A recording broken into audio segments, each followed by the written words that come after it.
എല്ലാവർക്കും നമസ്കാരം. ഞാൻ ശ്രീകുളത്തൂർ ഗിരീഷ് അഗ്നിഹോത്രി. ശ്രീമദ് ഭാഗവത കഥയിലേക്ക് എല്ലാവർക്കും സ്വാഗതം. അത് ഷഷ്ടോധ്യായ, 8-ാം അധ്യായം. കുന്തിസ്തുതിയും യുധിഷ്ഠിര വിഷാദവുമാണ് ഈ അധ്യായത്തിൽ.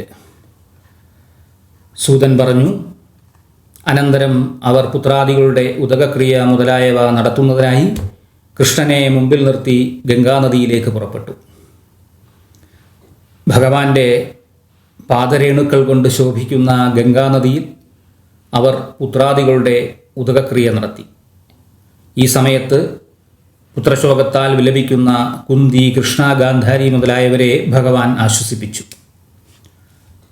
ദ്രൗപദിയുടെ കേശസ്പർശം കൊണ്ട് ആയുസ് നശിച്ച ദുശാസനാദികളായ നൃപന്മാരെ കൊല്ലിച്ച് ഭഗവാൻ കൃഷ്ണൻ യുധിഷ്ഠിരന് രാജ്യം തിരികെ നൽകി. യുധിഷ്ഠിരനെ കൊണ്ട് ഭഗവാൻ 3 തവണ അശ്വമേധം ചെയ്യിച്ചു. അത് ഇന്ദ്രൻ ചെയ്ത 100 എണ്ണത്തിന് സമമായി തീരുകയും ചെയ്തു. എല്ലാം കഴിഞ്ഞ് ദ്വാരകയിലേക്ക് മടങ്ങാൻ നിന്ന കൃഷ്ണൻ്റെ സമീപത്തേക്ക് അഭിമന്യുവിൻ്റെ പത്നിയായ ഉത്തര ഭയവിഹുലയായി ഓടി വന്നു.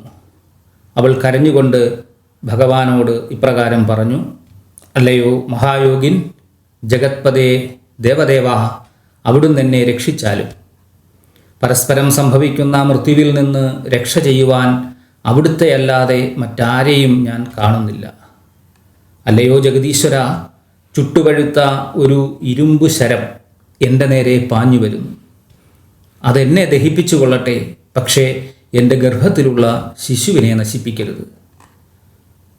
സൂതൻ പറഞ്ഞു, പാണ്ഡവരെ നശിപ്പിക്കാനായി അശ്വത്ഥാമാവ് അയച്ച ബ്രഹ്മാസ്ത്രമാണ് അതെന്ന് ഭഗവാൻ കൃഷ്ണൻ മനസ്സിലാക്കി.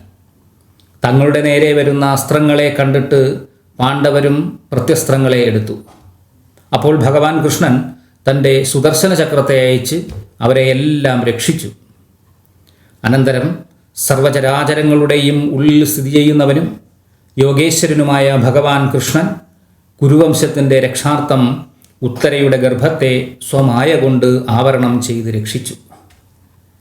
ബ്രഹ്മാസ്ത്രം വിഫലമാകാത്തതും പ്രത്യസ്ത്രമില്ലാത്തതുമാണെങ്കിൽ പോലും വൈഷ്ണവ തേജസ്സിനെ പ്രാപിച്ചപ്പോൾ ശാന്തമായി തീർന്നു. അജനും നാശരഹിതനുമായ യാതൊരുവനാണോ സ്വമായയെ അവലംബിച്ച് ഈ വിശ്വമാകെ സൃഷ്ടിക്കുകയും സംരക്ഷിക്കുകയും സംഹരിക്കുകയും ചെയ്യുന്നത്, ആ ഭഗവാന്റെ ഈ പ്രവൃത്തി അത്രയ്ക്കധികം ആശ്ചര്യം നിറഞ്ഞതൊന്നുമല്ല. ബ്രഹ്മാസ്ത്രത്തിൽ നിന്ന് മുക്തരായ പുത്രന്മാരോടും ദ്രൗപദിയോടും കൂടിയവളായ കുന്തിദേവി ദ്വാരകയിലേക്ക് പോകുവാൻ നിൽക്കുന്ന കൃഷ്ണനെ ഇപ്രകാരം വാഴ്ത്തി സ്തുതിച്ചു: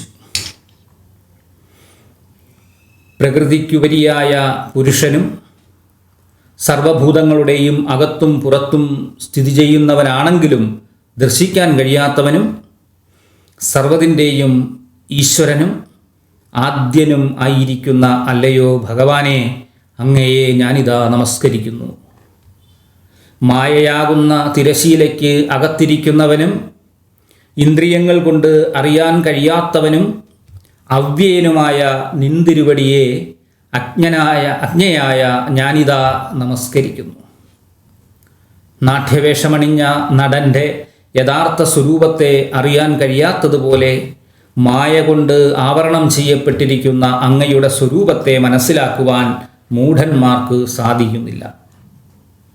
പരമഹംസ പദവിയിലെത്തിയവരും പരിശുദ്ധമായ അന്ധക്കരണത്തോടു കൂടിയവരുമായ മുനിമാർക്ക് പോലും അങ്ങയെ ദർശിക്കാൻ സാധ്യമല്ല.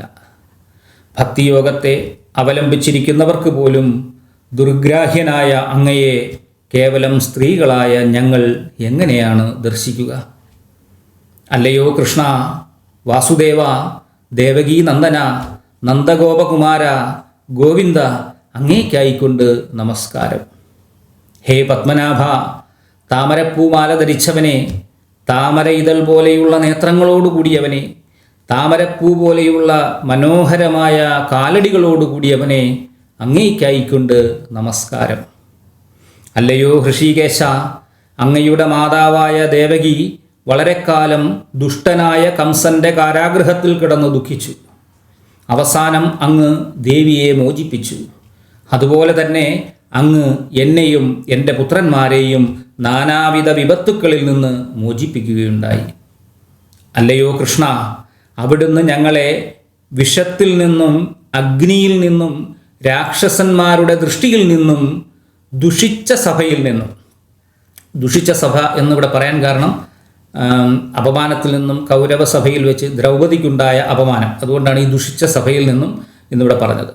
യുദ്ധങ്ങളിൽ നിന്നും മഹാരഥന്മാരുടെയും അശ്വത്ഥാമാവിൻ്റെയും അസ്ത്രങ്ങളിൽ നിന്നും രക്ഷിക്കുകയുണ്ടായി. ഞങ്ങൾ വനത്തിൽ വസിക്കുന്ന കാലത്ത് ദുര്യോധനൻ ഞങ്ങളെ ശപിപ്പിക്കാനായി ക്ഷിപ്രകോപിയായ ദുർവാസാവിനെ അയക്കുകയുണ്ടായി. അപ്പോൾ നിന്തിരുവടി അല്പം ചീരയില മാത്രം ഭക്ഷിച്ച് മുനിയുടെയും ത്രിലോകരുടെയും വിശപ്പിനെ ശമിപ്പിക്കുകയുണ്ടായി. അല്ലയോ ജഗദ്ഗുരു, ഞങ്ങൾക്ക് ഇടയ്ക്കിടയ്ക്ക് ആപത്തുകൾ ഉണ്ടായിക്കൊള്ളട്ടെ. എന്തെന്നാൽ അപ്പോഴെല്ലാം അങ്ങയുടെ ദർശനമുണ്ടായിത്തീരുമല്ലോ. അങ്ങയുടെ ദർശനം കൊണ്ട് പുനർജന്മമില്ലാത്ത അവസ്ഥയെ പ്രാപിക്കും. ഉന്നത കുടുംബത്തിലെ ജനനം, ഐശ്വര്യം, ജ്ഞാനം, സമ്പത്ത് മുതലായവ മർത്യനെ വർദ്ധിച്ച അഹങ്കാരത്തിലേക്ക് നയിക്കുന്നു. ഇതൊന്നുമില്ലാത്തവരും കേവലം ഭക്തന്മാർക്ക് മാത്രം പ്രാപ്യനുമായ നിന്തിരുവടി ഭൗതിക സുഖങ്ങളിൽ അഹങ്കരിക്കുന്നവർക്ക് പ്രാപ്യമല്ല. ഗുണവൃത്തികളിൽ നിന്ന് എല്ലാം മുക്തനും ദരിദ്രരായവരുടെ ധനവുമായിരിക്കുന്ന അങ്ങേക്ക് നമസ്കാരം. ആത്മാരാമനും ശാന്തനും മോക്ഷപ്രദനുമായ അങ്ങേക്ക് നമസ്കാരം. അങ്ങ് കേവലസ്വരൂപനും സർവഭൂതങ്ങളുടെയും ഈശ്വരനും ആദ്യന്തഹീനനും സർവശക്തനും സർവത്ര സമത്വബുദ്ധിയോടുകൂടിയവനുമാണെന്ന് ഞാൻ അറിയുന്നു. ജീവജാലങ്ങൾ പരസ്പരം കലഹിക്കുന്നുണ്ടെങ്കിലും അങ്ങേക്കതിൽ യാതൊരു പങ്കുമില്ല. അല്ലയോ ഭഗവാനെ, മർത്യകർമ്മങ്ങളെ അനുകരിക്കുന്ന അങ്ങയുടെ ഇംഗിതം എന്താണെന്ന് ആർക്കും തന്നെ അറിയില്ല. അങ്ങേക്ക് ആരോടും തന്നെ പ്രിയമോ അപ്രിയമോ ഇല്ല. എങ്കിലും അജ്ഞന്മാരായവർ അങ്ങയുടെ മർത്യോചിത കർമ്മങ്ങൾ കൊണ്ട് അങ്ങേക്ക് ഭേദഭാവനയുണ്ടെന്ന് തെറ്റിദ്ധരിച്ചിരിക്കുന്നു. അല്ലയോ വിശ്വാത്മൻ, അജനും യാതൊരു കർമ്മവുമില്ലാത്തവനുമായ അങ്ങേക്ക് തിര്യക്കുകളിലും മർത്യരിലും ഋഷിമാരിലും ജലജീവികളിലുമുള്ള ജന്മവും അവയ്ക്കനുസൃതമായ കർമ്മങ്ങളും അത്യന്ത വിചിത്രം തന്നെയായിരിക്കുന്നു. അല്ലയോ ഭഗവാനെ, അങ്ങ് അപരാധം പ്രവർത്തിച്ചപ്പോൾ യശോദ അങ്ങയെ ഉരലിൽ ബന്ധിക്കാനൊരുങ്ങി. അപ്പോൾ അങ്ങ് ഭയത്തോടുകൂടി മുഖം താഴ്ത്തി കണ്ണീരൊലിപ്പിച്ചുകൊണ്ട് നിൽക്കുകയുണ്ടായി. അങ്ങയുടെ ആ അവസ്ഥയെക്കുറിച്ച് ആലോചിക്കുമ്പോൾ എനിക്ക് വല്ലാത്ത മോഹമുണ്ടാകുന്നു. കുന്തിയിൽ മാതൃത്വഭാവം ഉണരുകയാണ് ഇവിടെ. മൂർത്തിമത്തായ ഭയം പോലും ഭയക്കപ്പെടുന്ന സാക്ഷാൽ പരബ്രഹ്മ മൂർത്തിയാണ് അവിടുന്ന്. ചിലരുടെ അഭിപ്രായത്തിൽ സൽകീർത്തിമാനായ യുധിഷ്ഠിരൻ്റെ കീർത്തിയെ നിലനിർത്തുവാനായി അജനായ അങ്ങ് യദുവംശത്തിൽ ജാതനായെന്നാണ്. മലയപർവ്വതത്തിൽ മുളയ്ക്കുന്ന ചന്ദനം അതിൻ്റെ പ്രശസ്തിയെ വർദ്ധിപ്പിക്കുന്നത് പോലെ അങ്ങയുടെ അവതാരം യദുവംശത്തിൻ്റെ കീർത്തിയെ വർദ്ധിപ്പിക്കുന്നു. അജനായ അവിടുന്ന് ലോകക്ഷേമത്തിനും ദുഷ്ടനിഗ്രഹത്തിനും വേണ്ടി ദേവകി വസുദേവന്മാരുടെ അഭ്യർത്ഥന പ്രകാരം അവരുടെ പുത്രനായി അവതരിച്ചുവെന്ന് ചിലർ പറയുന്നു. ദുഷ്ടരാജാക്കന്മാരുടെ ഭാരം നിമിത്തം ഭൂമിദേവി സമുദ്രത്തിൽ മുങ്ങാറായ കപ്പലിൻ്റെ അവസ്ഥയിലെത്തിച്ചേർന്നു. ഭൂഭാരം കുറയ്ക്കുവാനായി ബ്രഹ്മാവിനാൽ അഭ്യർത്ഥിക്കപ്പെട്ട അങ്ങ് ഭൂമിയിൽ അവതരിച്ചുവെന്ന് വേറെ ചിലർ പറയുന്നു. അവിദ്യ, കാമം, കർമ്മം മുതലായവ കൊണ്ട് ക്ലേശിക്കുന്ന മർത്യർക്ക് ശ്രവിക്കുന്നതിനും സ്തുതിക്കുന്നതിനും യോഗ്യങ്ങളായ ലീലകളെ പ്രദർശിപ്പിക്കുവാനായാണ് അങ്ങ് ജനിച്ചതെന്ന് ചിലർ പറയുന്നു. അങ്ങയുടെ പുണ്യചരിതത്തെ ശ്രവിക്കുകയും പറയുകയും സ്മരിക്കുകയും അഭിനന്ദിക്കുകയും ചെയ്യുന്ന ജനങ്ങൾ പുനരാവൃത്തിയില്ലാത്ത പദമായ അങ്ങയുടെ തൃപ്പാദങ്ങളെ കാലതാമസം കൂടാതെ പ്രാപിക്കുന്നു. അല്ലയോ പ്രഭോ, സ്വജനങ്ങൾക്ക് ഹിതം ചെയ്യുന്നവനായ അങ്ങ് അങ്ങയുടെ സുഹൃത്തുക്കളും അങ്ങയെ പിന്തുടരുന്നവരുമായ ഞങ്ങളെ ഉപേക്ഷിക്കുകയാണോ? ഭാരതയുദ്ധം നിമിത്തം അനേകം രാജാക്കന്മാർ ഞങ്ങൾക്ക് ശത്രുക്കളായിരിക്കുന്നുണ്ട്. അങ്ങയുടെ പാദാംബുജങ്ങൾ ഒഴികെ മറ്റൊരു ആശ്രയം ഞങ്ങൾക്ക് ഇല്ലതാനും. ഇന്ദ്രിയങ്ങൾ അവയുടെ ഈശനെ വിട്ടാൽ കേവലം ജഡങ്ങളാണ്. അതുപോലെ തന്നെ അങ്ങയുടെ ദർശനം ഇല്ലാതായാൽ യാദവരും പാണ്ഡവരുമൊക്കെ ആരാണ്? കേവലം നാമരൂപങ്ങളോടുകൂടിയ ജീവച്ഛവങ്ങൾ മാത്രം. അല്ലയോ ഗദാധര, ഹസ്തിനാപുരിയിലെ ഈ പ്രദേശം അങ്ങയുടെ പാദസ്പർശം കൊണ്ട് നിന്തിരുവടിയുടെ പാദതല ചിഹ്നങ്ങളായ വജ്രം, ധ്വജം, അങ്കുശം മുതലായവ കൊണ്ട് ശോഭിക്കുന്നു. അങ്ങ് ഇവിടെ നിന്ന് യാത്രയായാൽ ഈ ഭൂപ്രദേശം ശോഭാശൂന്യമായി തീരും. അങ്ങയുടെ ദൃഷ്ടി കൊണ്ട് ഈ പ്രദേശം നല്ല പഴങ്ങളുള്ള വൃക്ഷങ്ങളായും ഔഷധികളാലും സസ്യലതാദികളാലും സമ്പന്നമാണ്. വനം, പർവ്വതം, നദി, സമുദ്രം മുതലായവയെല്ലാം സമ്പന്നമായിരിക്കുന്നു. അല്ലയോ വിശ്വാത്മൻ, വിശ്വേശ്വര, വിശ്വമൂർത്തേ, ഇനി അവിടുന്ന് എന്നിൽ കനിഞ്ഞ് എനിക്കിപ്പോൾ പാണ്ഡവരിലും യാദവരിലുമുള്ള ദൃഢമായ സ്നേഹപാശത്തെ ഛേദിച്ചാലും. അല്ലയോ മധുഗതേ, എൻ്റെ മനസ്സ് അന്യവിഷയങ്ങളിൽ വ്യാപിക്കാതെ അങ്ങയിൽ തന്നെ ആസക്തിയുള്ളതായി ഭവിക്കണമേ. ഗംഗാനദി സമുദ്രത്തിലേക്കെന്ന പോലെ എൻ്റെ മനസ്സും അങ്ങയിൽ മാത്രം വ്യാപരിക്കണമേ. അല്ലയോ ശ്രീകൃഷ്ണ, അർജുന സഖാവേ, വൃഷ്ണിമുഖ്യ, ഭൂമിയെ ദ്രോഹിക്കുന്ന നൃപവംശങ്ങളെ ദഹിപ്പിക്കുന്ന അഗ്നിയായിരിക്കുന്നവനെ, അക്ഷയമായ വീര്യത്തോടുകൂടിയവനെ, ഗോവിന്ദ, ഗോക്കൾക്കും ദ്വിജർക്കും ദേവന്മാർക്കുമുള്ള ദുഃഖത്തെ നശിപ്പിക്കാനായി അവതരിച്ചവനെ, അങ്ങേയ്ക്കായിക്കൊണ്ട് നമസ്കാരം. സൂതൻ പറഞ്ഞു. കുന്തിദേവിയുടെ ഇപ്രകാരമുള്ള സ്തുതി കേട്ട് ഭഗവാൻ അതിനെ അനുമോദിക്കുമാറ് മന്ദഹസിച്ചു. അവരെയെല്ലാം അനുഗ്രഹിച്ച് ദ്വാരയിലേക്ക് പുറപ്പെടാൻ നേരത്ത് ധർമാത്മാവായ യുധിഷ്ഠിരൻ ഭഗവാനെ തടുത്തുകൊണ്ട് പോകരുതെന്നപേക്ഷിച്ചു.